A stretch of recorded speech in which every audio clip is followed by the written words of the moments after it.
We had a blue-white game this weekend. First of all, gotta feel a little strange for you on the outside watching it. Yeah, it was different, Jim. It definitely was.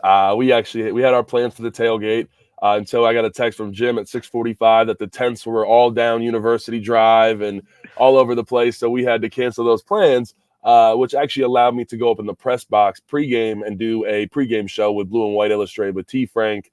That was really cool time. I had a good time, kind of going over some stuff before the game, and I think the fans had a good time listening. But it was different being on the sidelines and stuff. It was good to be around the boys again and be in Beaver Stadium. But I got a good look at some players, Jam, and even watched the tape again this morning. So I am excited to get into this and kind of give some analysis on what we saw yesterday. All right, let's start at your area of expertise then, Landon. Let's start with the offensive line. And first of all, there were changes. We graduation, going NFL, the starting tackles, the starting center. Then the presumptive starters at tackles, Drew Shelton, Anthony Dunca, were out. I'll call the white team offensive line essentially the starting offensive line. What did you see for them? What stood out? And by the way, let's first of all just talk about that Mm. starting line was from left to right, Javen Williams, Vega Ioane, Nick Dawkins, Cooper Cousins, and Nolan Rucci. That's what I thought I saw, Landon. Mm. Yeah, I mean, it really wasn't the starting line. I think we were missing pretty much four guys that are going to start. And Anthony Donka probably going to be the starter at right tackle, injured. Right guard, Sal Wormley, 60-year guy, might be a little banged up, not playing. Nick Dawkins did start at center. I think Nick did a great job. I'm kind of excited to see him continue to develop. Left guard, JB Nelson was also out with an injury. And then left tackle, Drew Shelton, also out with an injury. So we really didn't get a look at our true starting line that we're going to see week one. But I think we saw that we do have a lot of depth. We have guys that can, handle some pretty good pass rushers. I do think there were times where both Javen and Nolan struggled a little bit in pass pro.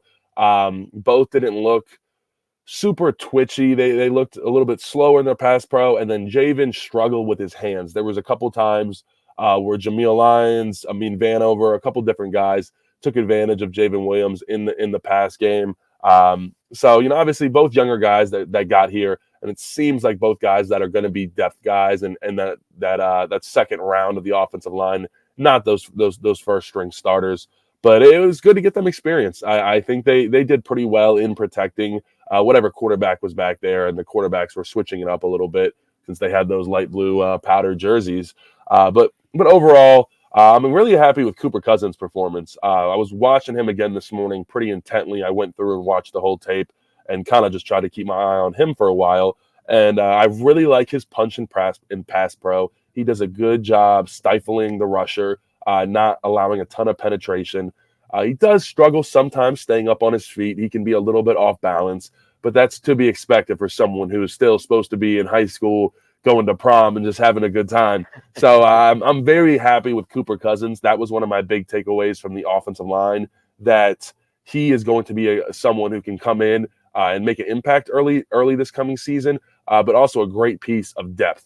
And I think that's something we've had on the offensive line that Coach Trout, Coach Franklin, the guys in the room have said. Last year, we felt like we had a line too deep. Like we had five starters and then five guys behind them that we felt like could also play. And I think it's, somewhat shaping up to be similar. Now, it's definitely a younger offensive line, and we lost some of those veterans. But I'm excited for the depth that we have, because we know what it's like playing offensive line in the Big Ten. You do not get to keep that whole offensive line for this season, Jim. Those guys get banged up. It is rough going against Ohio State, going against now these USC, Washington. It's going to be a grueling season. So to have that depth on the offensive line is going to be extremely important. But I'm happy with what I saw. And I will say, I kind of felt like my biggest takeaway is that Anthony Donka probably will take that right tackle position. Just from what I saw with Nolan Rucci, it just looked a little stiff.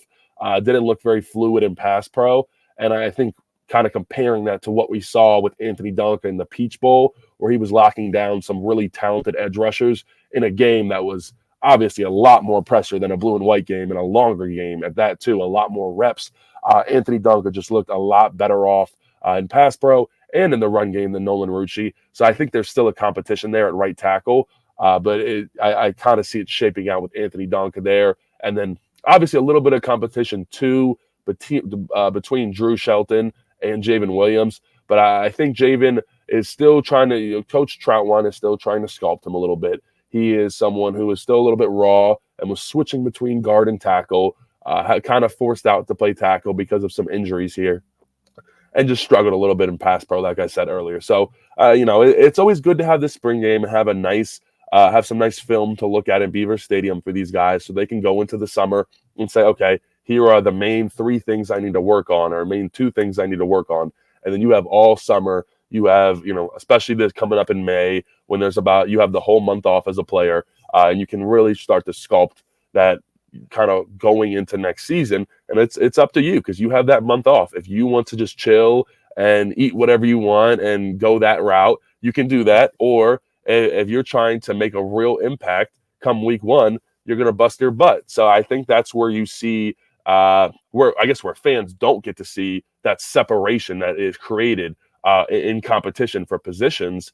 It's a big part of that is summer. Are you grinding? Are you doing the right things? Are you in your playbook? So that's some of the things we're going to see throughout this summer. And I think come camp, we will see some of these competitions start to finish out, and we'll see some starters be selected, I guess you could say, by Coach Franklin. But I think we have a good idea where this offensive line is headed.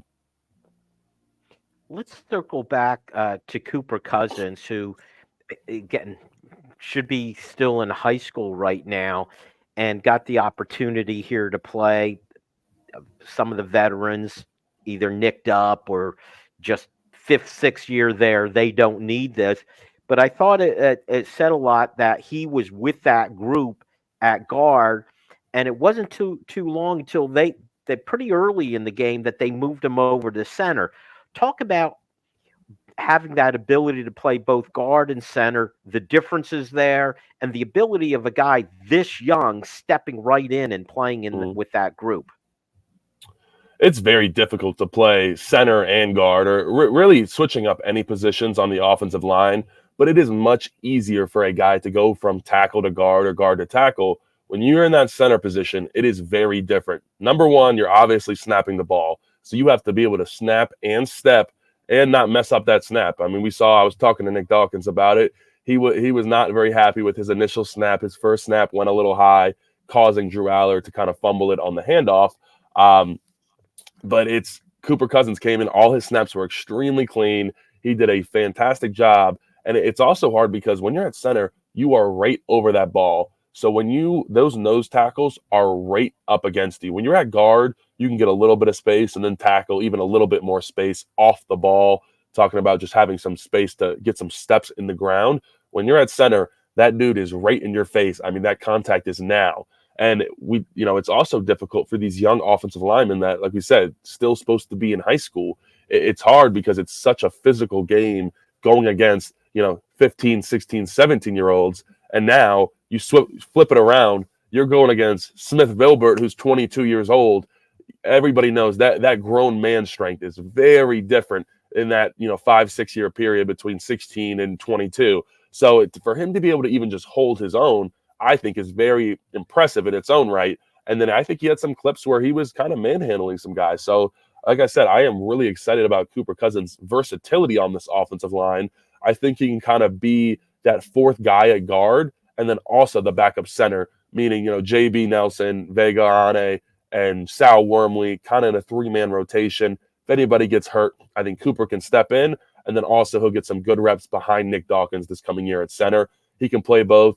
That is amazing. He's a big kid. He's versatile. And when the NFL draft comes, I know he's just a freshman, just got here, but being able to be versatile and play multiple positions on the offensive line is the number one thing that NFL scouts look for when they're looking at an offensive lineman, especially an interior one.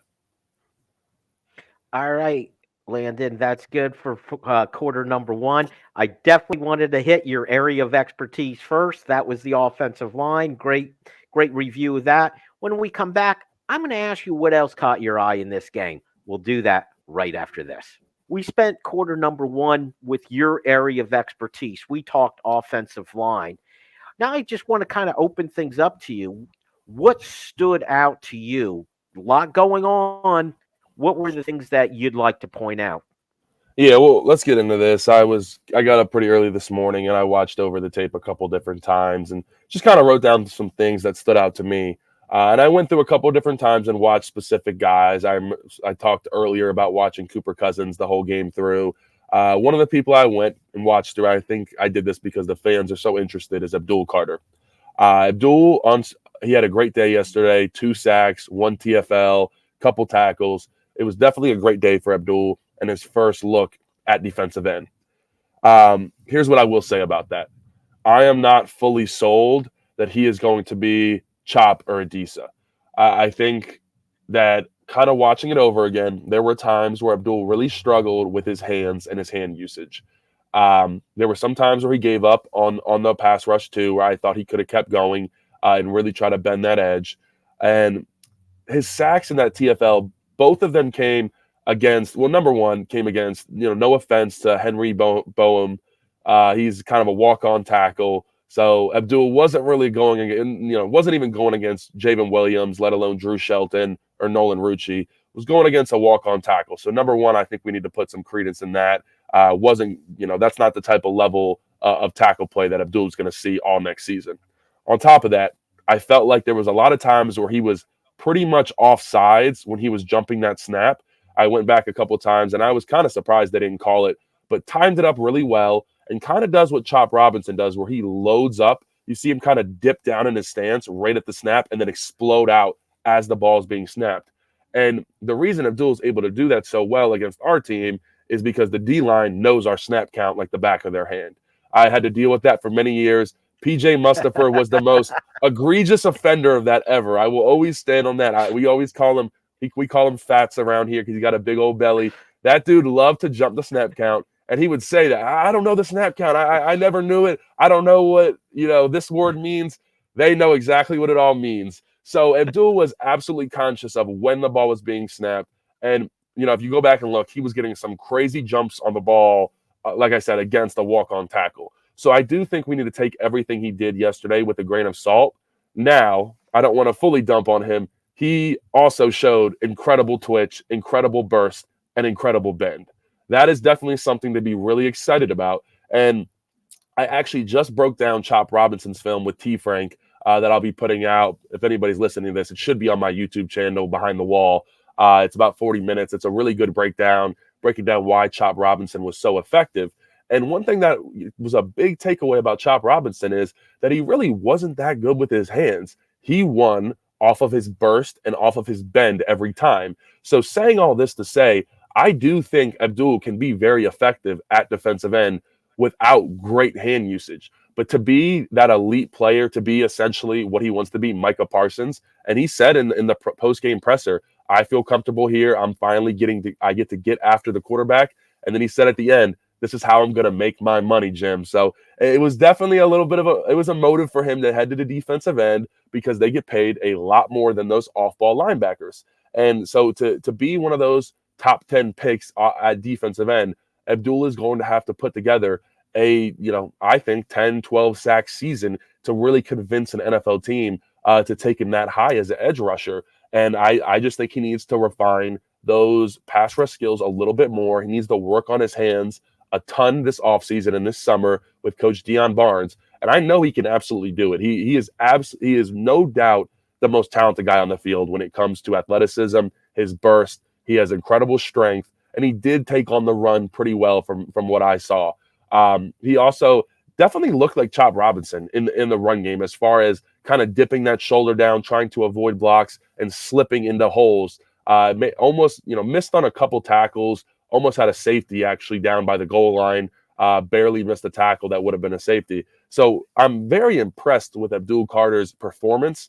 But I just think when people see 2 sacks, a TFL, and they're like, oh my gosh, this guy is going to be Chop or Chop times 2, I would just say, take that all with a grain of salt. He is a very talented player, but I want to see him against an elite offensive tackle and then also doesn't know exactly what the snap count is. And let's get those hands a little bit better. But so that's just kind of I don't want to put a damper on anybody very excited about Abdul Carter, but I just do want to warn you. I don't want you guys to think that he is going to, absolutely be the number one edge rusher in college football. It is going to take some time for him to get used to being at defensive end and lining up against a tackle for 60, 70 plays a game. When you talk, well, first of all, I think it's funny that you accuse your defensive line of cheating on you there, Landon. We'll have to get one of them on so we could hear the other side of the story. But let's talk. You mentioned with Abdul Carter, the area that need to work on is his handwork. There are things like burst. You can't coach that. He's just a special athlete. But using his hands, how easy is that to learn? How easy is that to get better at? Yeah, it takes a ton of repetition, and that it starts to become second nature. And that's when guys get good at their hands. When they see a offensive lineman throw their hands out to punch, and it is just second nature for them to swipe them down. And I think right now, because Abdul has never really played the end, he's always been an off-ball backer. It's not second nature. When he see those hands shoot, it's not, okay, boom, swipe right away, or whatever move he wants to work. He's having to think about it and really come up with a plan. So I think just every single day going in and Abdul working on the bags, working that hand swipe, because that's going to be his game. I watched, like I said, I broke down Chop Robinson's tape, and once again, go check it out on my channel, Behind the Wall. He was beating people off the ball with his burst, and he wasn't really using too much hands. It was just a double hand swipe because he was already past them. All he had to do was just make sure they didn't get a great punch on him, and he was past them and then had an incredible bend. I think Chop has a little bit better bend than Abdul, but that's still to be seen. So I don't think Abdul needs to be great. He doesn't need to have these amazing hands. He doesn't need to be Max Crosby or TJ Watt, who is insane with their hands, and technicians because of his athletic ability. He doesn't have to do that. But I think he needs to get a little bit better. And there were times where I saw him kind of just lean into the offensive tackle instead of trying to work a rip move or a swipe rip, different things. So I think if he can kind of advance his tool belt, so to speak, as far as pass rush moves, he can definitely take a big step forward, but it takes a ton of repetition to get used to it. It's the same thing offensive line play. A lot of guys, when they go to punch, their hands get outside, they kind of grab. It takes a ton of repetition to be used to say, I see a defensive end and he's in striking distance and I'm throwing my hands and striking him. You'd be surprised how much repetition that takes for your body to really be comfortable doing that. It is the same exact thing on the flip side. If you're at defensive end, you have to have just hours and hours and days stacked up of working those hands, repetition. And it's nice because it's something that you can work on. You can just grab another defensive lineman and say, hey, let's work our hands real quick, and stand there stationary and just working that hands and then make it muscle memory. So once that becomes muscle memory for Abdul and he gets a little bit better with his hands, I think he can be scary. And I do think he can be a top 5, top 10 pick next year. But this summer, these next 3 months are going to be absolutely huge for Abdul Carter's progression at defensive end, working those hands, and also understanding, I've talked about this before, setting up pass rush moves. And what I mean by that is, say it's the first drive and you start to work a couple edge rush moves and you're really trying to bend that edge hard. So now you're saying, okay, this tackle, he knows I'm trying to bend this edge. Let me get him to really jump out because he's trying to keep me from bending that edge. I keep trying to go around him. Well, I'm going to set this up where I fake to bend the edge and I spin back inside because he's, I've set it up. I've put it in his mind that I keep going around him. Now I'm going to set up a spin move or maybe a jab outside and then cut back inside and try to rip up. So there's a lot that goes into being a detailed edge rusher. I think Adiza Isaac was really good at that, kind of setting up offensive tackles for different moves throughout the game. But like I said, I'm excited for Abdul Carter, and I just wanted to point that out. I didn't want fans to get too ahead of themselves with what he did on Saturday just because of who he was going against. And also, like I said, knowing the snap count, that's where his sacks really came from in that TFL. He had a fantastic jump on the ball. Not to say he won't be able to get that jump against other teams, but I'm curious to see how this development goes. And, him across the Deny, if they can continue to improve, I think they can be what Deny and Chop were, what Adiza and Chop were this past season. But look, we led college football in sacks, in TFLs. Our defense needs to do that again. This offense, I don't think we're going to be the number one offense in college football, nothing like that. So this defense, we're going to have to rely on them again. And that's one thing that Coach Tom Allen said is he's comfortable with just letting his 4 guys up front on that defensive line handle that pass rush. And you know what you have in Devon Elise, Hakeem Beamon, Zane Durant, those 3 guys, they're going to hold it down in the middle, and they'll get some pressure from time to time. But it was Adisa and Chop last year that were really applying that pressure and making quarterbacks feel uncomfortable. We need Abdul Carter and Denai to do that this coming year. I think we know what we have in Denai. Abdul needs to keep developing, but obviously the most talented guy on the field when he steps on the field, Jim. Okay, that is a great summary of Abdul Carter and what we'll be looking for. Hopefully, he will put in all the work this summer.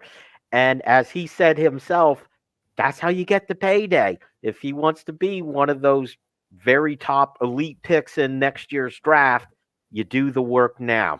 That is it for quarter number 2, Landon. We've got a lot more to talk about. I want to ask you a lot of questions about a lot of different players.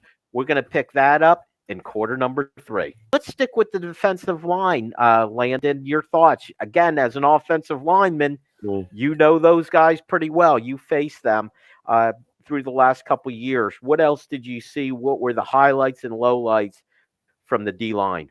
Yeah, I mentioned that I did the pregame show up in the press box before the game for Blue and White, and I gave 2 guys I was really excited about for the day, one on offense and one on defense. On offense, I said Caden Saunders, and on defense, I said Jameial Lions. And I think Jameial had an absolutely fantastic day at defensive end. He got a really nice sack that I'm actually going to be breaking down. It'll be up on my channel over within the next day on YouTube. But I'm going to do a little bit of a breakdown with him and with me and T Frank on Jameial Lions and the day that he had yesterday. Had a really effective with his hands. He has a great swipe, and that field that I was talking about with Abdul Carter, where it's not like completely natural yet for him to just see offensive lineman hands and automatically swipe them. I think that's what Jameial Lions does have. It seemed like there were so many times where he was very close to that quarterback, whether it was coming off the edge. When he got the sack, it was actually him coming inside, kind of on a little bit of a stunt against Addison Penn at guard, and he just swiped his hands down, got to the quarterback. It was absolutely beautiful. Also looked really strong in the run game. He was setting that edge hard. A couple pullers hit him, and it looked like they did not enjoy hitting him, Jim. He is a thick dude, and he's big. He's 6'5". It looks like he's about 250, 260. And this is someone I think can really, and what I would compare him to is Denai last year.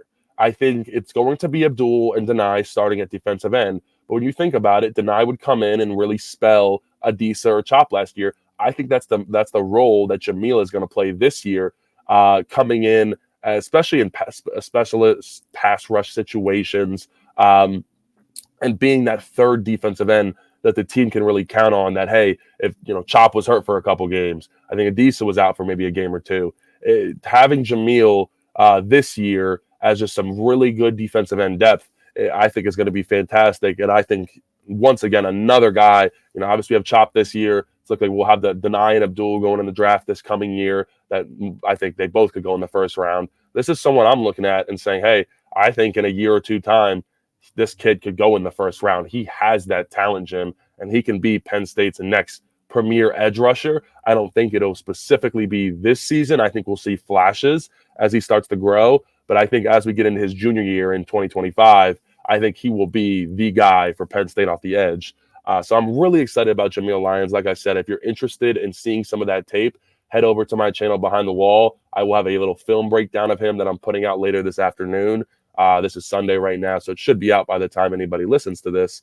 But I'm also really excited about Amin Vanover. This is someone who's been here for a little while. He's a fifth-year guy and gotten a little bit of burn over the years, but really talented edge rusher as far as how detailed his pass rush moves are, Jim. He has really good hands, but my favorite thing about him is, and I can attest to this, I hated going against Amin because he was so good at setting you up to thinking he was going outside and around you, and he would hit you with the nastiest spin move or inside juke and swipe those hands, and it was just a menace to go against. So, and that's actually how he got his sack yesterday on Saturday. He set someone up outside, hit a lethal spin move on him, and boom, he was right there at the quarterback. So I will say one of my big takeaways from blue and white on Saturday is that we have fantastic defensive end depth. So I think that's something that the fans can be excited about, and that's something we've had in the past. So kind of to see that continue on, one, I think is a testament to Coach Franklin and his recruiting, how well he's done, especially at that defensive line position. But also shout out to Coach Deion Barnes for having these guys ready. I mean, this is a young coach, just got the gig last year, and it seems like he is absolutely he has his guys prepared, Jim, and ready to go with depth, with their hands. Like I said, get in with Abdul Carter, keep working there, keep working with the young guys. But I'm excited about this defensive line group, where I think there might have been a little bit of some question marks, where we're losing two guys that are going to go pretty high in the draft, huge impact guys in those big games in Michigan, in Ohio State. Can we fill those voids? And I think the answer is yes. And we're filling those voids with depth, Jim, which is huge over the span of a whole Big Ten season. We know how guys get banged up. So to be able to have someone you can plug in, I think is awesome for this Penn State defense. And I know Coach Tom Allen is really excited about the depth he has at defensive line. Well, it's interesting in talking about the defensive ends, losing the two starters to the NFL and still feel like you've got both high quality and quantity. You have the depth there also. Landon, that's my way of segueing to the cornerbacks, okay? Where you've got this similar situation where you have three guys who are going to be NFL players who have left, and now what did you see? Did you see enough? And in particular, I thought A.J. Harris made a very strong impression. Give me what your takeaways were from the cornerbacks. Yeah, that was definitely my biggest takeaway. I thought A.J. Harris had a fantastic day. Was pretty physical in the run game too, coming down. I think Zion Tracy also had a good day. It seemed like anytime the ball was thrown his way, he was there, and he was making that no-fly zone signal that we do, that Joey Porter actually started here, and he actually took to the Pittsburgh Steelers. As you can see, if you're watching this video, I got the terrible towel behind me, but big Steelers fan, so I was really happy we got Joey. But he created that standard really for these defensive backs, these cornerbacks here at Penn State. And I think we got some really talented dudes, Jim. One dude I do want to point out who is actually a walk-on and is the brother of Khalil Dinkins. Colin Dinkins was playing in that nickel cornerback position for the blue team. Obviously, we know Jalen Reed was out this game and wasn't really playing. He's going to be playing that nickel position. But it's not often you see someone have that much of an impact who's especially a walk-on. I was really excited about this kid, Colin Dinkins. He had some really great pass breakups. He was sticking to Caden Saunders like glue for a while out of that slot position, and then was very unlucky. He had that pick six. They called it dead because there was a sack before it, but that's great instincts. He broke on the ball. I'm not sure. I think it was Drew Aller that threw the ball, and he took it home for a pick six if they didn't call it a sack. So it's kind of a little surprise out of nowhere. Colin Dinkins had a great day yesterday. I'm kind of excited about him. But going back to those main cornerbacks, Jalen Kimber, A.J. Harris, Cam Miller, Zion Tracy, I was saying earlier, excuse me. Those guys, they all looked pretty good. I don't think I sat there and said, like these wide receivers are, absolutely burning them. They all looked pretty solid. So I don't think there was too much of a separation of who's going to absolutely be the starter. I do think A.J. Harris probably had the best day and made the best case to lock up kind of a starting position heading into the summer. And I do want to talk about that real quick. That's why the spring game is so important to people that are really in competition for a position. Because now, if you have a great spring game, the coaches are looking at that, and they're going to say, okay, what is our depth? What is the depth chart heading into the summer? And they're going to base a lot of that off of the spring game.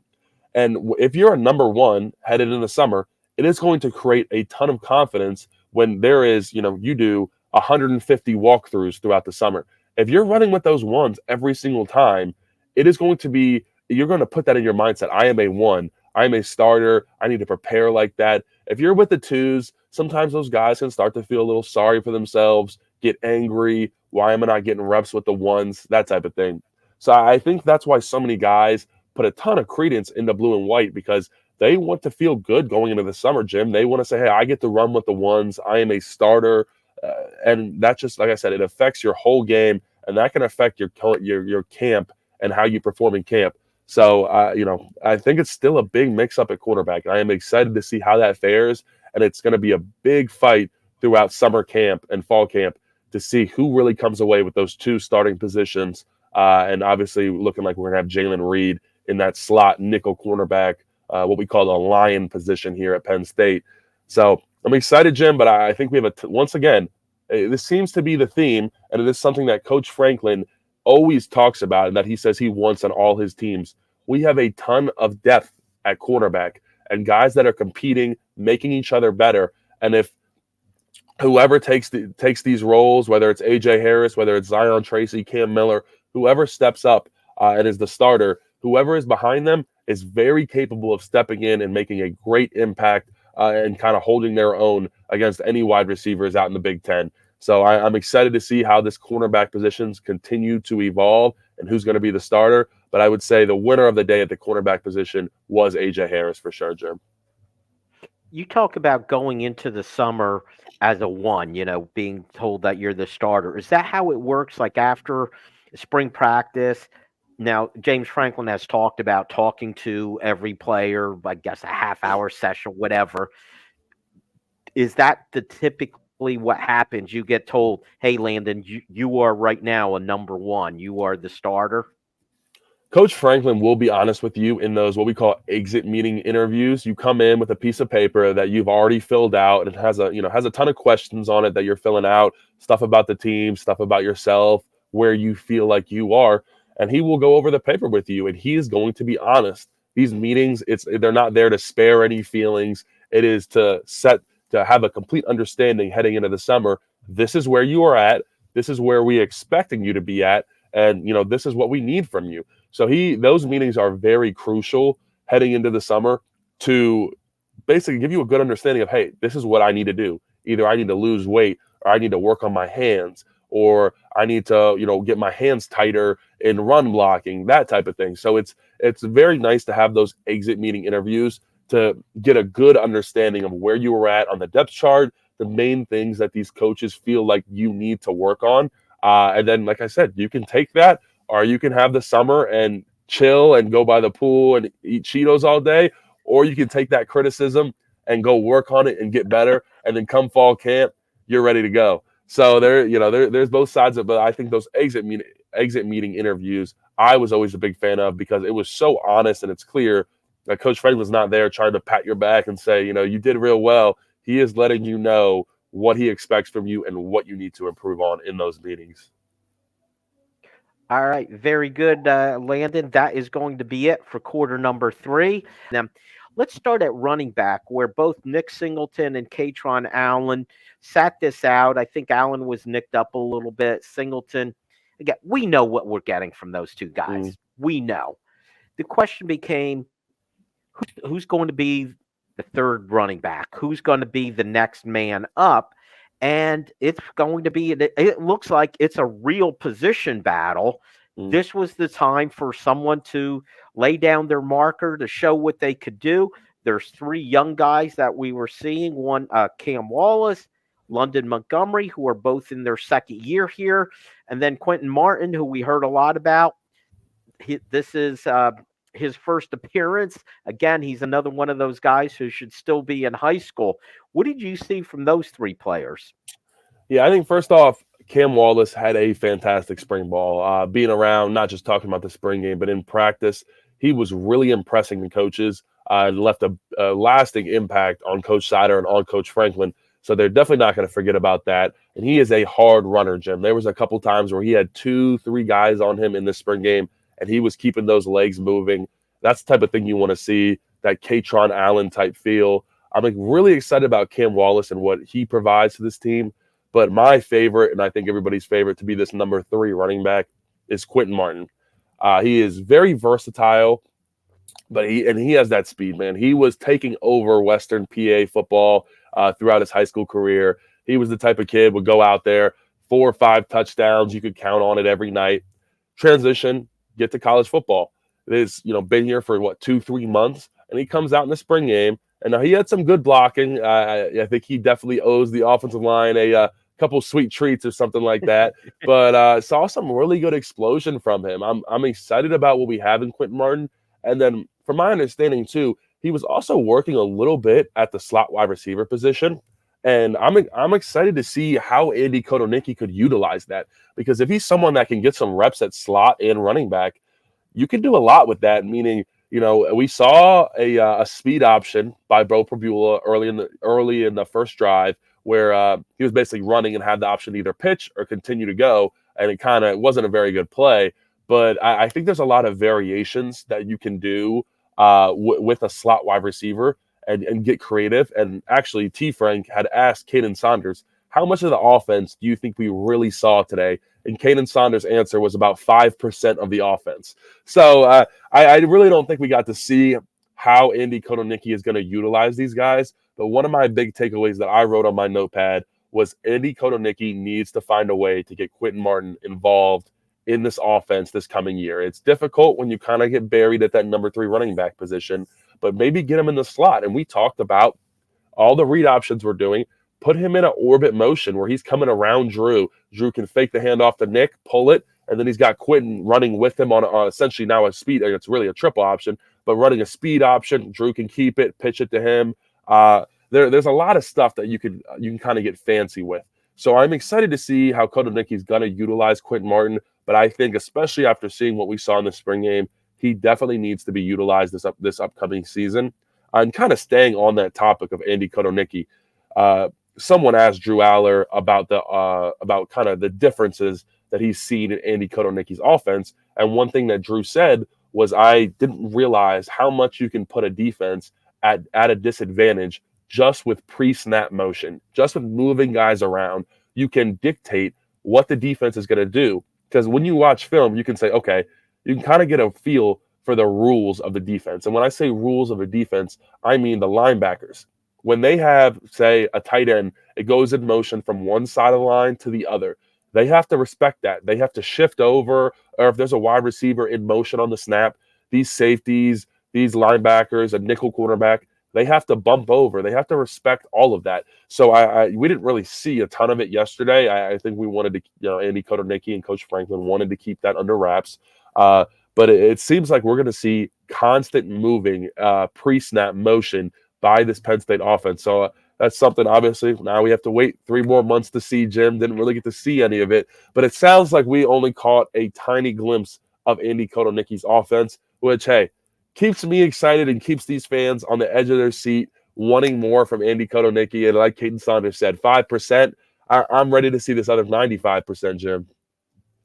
What's interesting is, if you're a regular listener of our show, I think T. Frank has brought it up a lot also, that motion and shifting pre-snap will be important. And if you watch the telecast of the game, often what you hear from the analysts, they're repeating or quoting what they're hearing from the coaches, the assistant coaches, the head coach.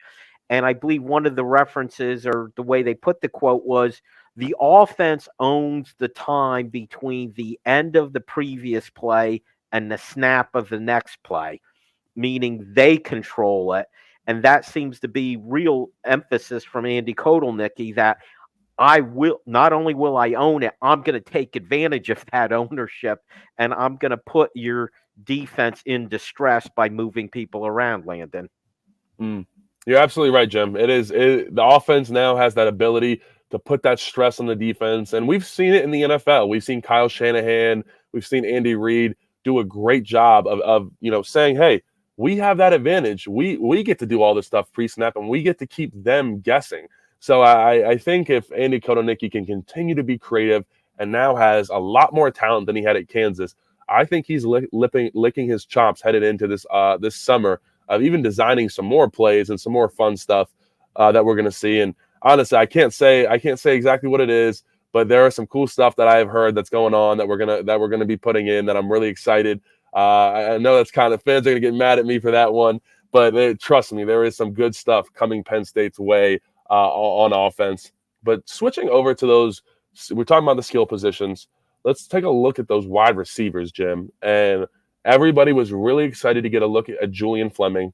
I think he had 1 or 2 catches. So it wasn't, somewhat of a quiet day for him. And he was on the blue team, which was clearly, it's always the blue team is normally the ones. They thought they were going to pull a little switcheroo on us, Jim, and just Yeah. make the white team the ones. I don't think anybody fell for it, and neither did the No. scoreboard. So I don't think Julian Fleming was in the best situation there. But overall, it seems like the coaches throughout this whole spring ball have been really impressed with him. And what Drew Aller said in his press conference was that Julian Fleming has really been pushing these wide receivers to get extra work, to continue to stay on those jugs machines, whatever you can do. And I actually got to speak to Julian about this. Over at Ohio State, they really don't have any in-person classes. So they are in there and they get to be in the facility all day. You handle your work at a different time.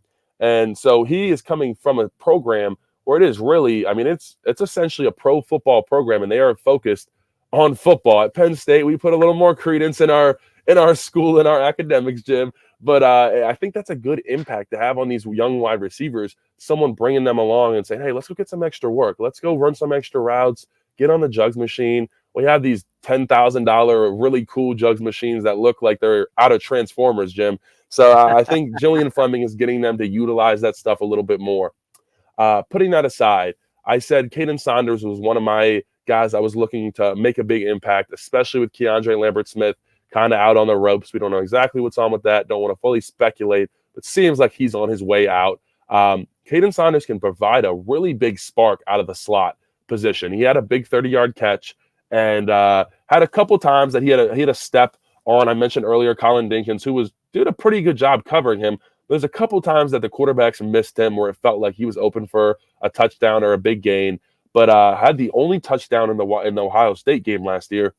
I'm excited to see how we can continue to develop. He is a shifty dude out of that slot position.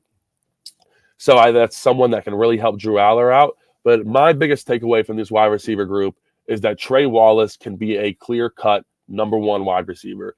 He has sure hands. He's going to bring in the ball. We saw him probably would have had a long touchdown there if it wasn't for that pass interference. He had a couple steps on that defender.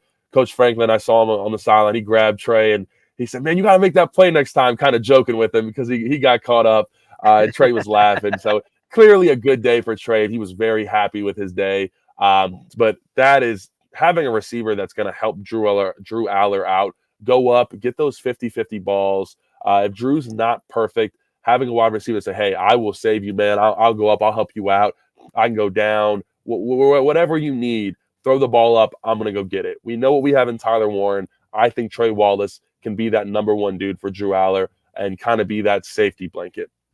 So I'm really excited about that. And then taking a look at the tight ends too. I think Joey Schlaffer, no one has talked about, had a really good day. He had a couple short receptions throughout the day, just got upfield, got his yardage, but it looked like he was comfortable. And can kind of be that number 3 tight end. And we've seen Penn State, we put 3 tight ends out there more than any other college team I've ever seen. So we talked about before about Khalil Dinkins being important, being that number 2 guy. Well, shoot, Jim, I'm even looking at the number 3 guy on the tight end depth chart, which we thought there's definitely going to be a little bit of competition with Andrew Rappelier, Luke Reynolds, the 5-star tight end. My big takeaway from Luke Reynolds is that I don't think he's just ready yet. Still looks a little confused and not all the way there, which really is to be expected for someone that's still supposed to be in high school. And I would say to these fans, if there's anybody that just got here that yesterday you're like, hey, they look a little lost, that is how it should be. That's the expectation for these guys that have been in college for 2-3 months to look a little lost. If it's someone like Quinton Martin out there excelling, that is the exception. Like that's how you know someone is going to be a baller if they excel in spring ball. So I definitely wouldn't put too much credence into that. But I would say Luke Reynolds needs a little bit more time to develop. They gave Tyler Warren the day off. He was chilling on the sidelines, having a good time. We no need to put him out there for the spring game. But once again, another tight end group. And Jim, I'm saying the word again, depth. We have depth at the tight end position. We have depth all around this team. That is exciting for Coach Franklin heading into the season because depth creates competition. It creates the ability that if guys are injured, if guys need to take a breather during the game, I have no quandaries, no doubts about putting his backup in for a couple plays or filling in for a couple games if he's injured, because we have that depth. We have prepared guys, and we know what we have behind. I was talking D-line, cornerbacks, offensive line, tight ends, great depth, running back. We have that built in. So I'm excited for this Penn State team. We just need these stars. There's a couple stars that we lost. We need these guys to step up. Tony Rojas, Dennis Sutton, Jalen Reed and Kevin Winston continue to be great back there. We saw Zakee Wheatley with a pick. I'm really excited about getting those three guys on the field. And Tom Allen said, actually, in one of his pressers, that he made it a point, hey, we need to get these three guys all on the field at once. They weren't all on the field at once last year. They have found a way to do that with Jalen Reed playing that nickel position. I'm excited for this defense. Like I said earlier, it led the nation in sacks, in TFLs, and pressures. Let's see if they can do it again and help out this offense, Jim.